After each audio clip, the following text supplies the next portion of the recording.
Hi and welcome back to Engine Shop Joe. Today's video is going to be a shorter one. It's interesting in the fact that you very rarely see this. So it's always good to see things that you very rarely see because they tend to slip by the eye.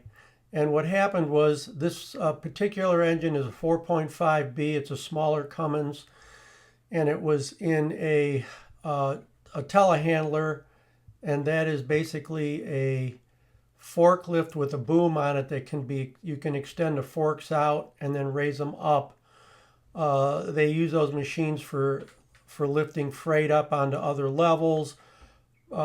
Bricklayers like them because they can lift a load of bricks up and just park the machine right behind the mason, and he can just turn around and grab bricks off the pile. So the machines have a lot of uses. Anyway, this particular machine, when they would park it on cement, they noticed that there was always some drips on the ground, and they would find fuel on the fuel lines. So they changed the inlet and outlet line, and the fuel kept showing up. And finally, they called us and said, "We're going to send you some pictures, see what you think."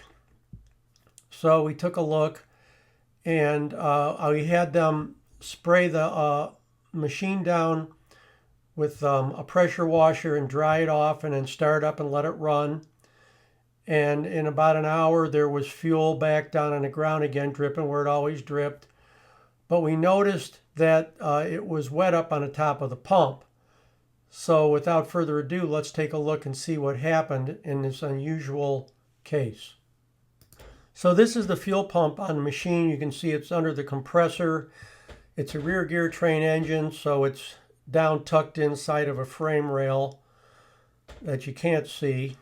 And there's the lines to it, and it's a little Cummins QSB 4.5, little peanut of an engine. And you can see there's rust all over everything because it runs in mud and water and everything, puddles, everything else. And this tends to get wet down there. Because this was so difficult to find, I had our tech brake clean the pump down and blow it dry, and then I had them dose it with talcum powder.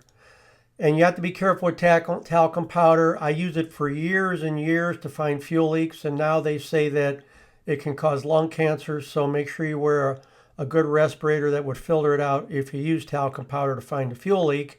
So he talcum powdered the pump, and here's what he found.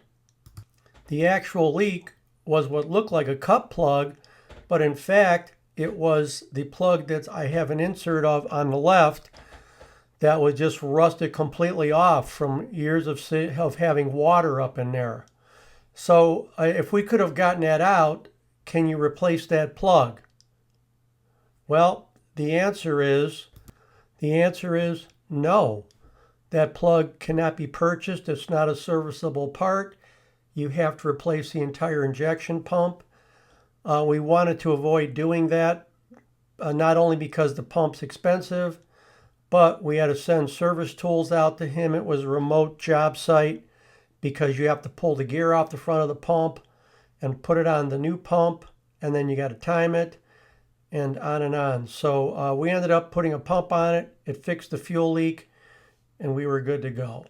Thank you for joining me at Engine Shop Joe. Please subscribe. See you next time.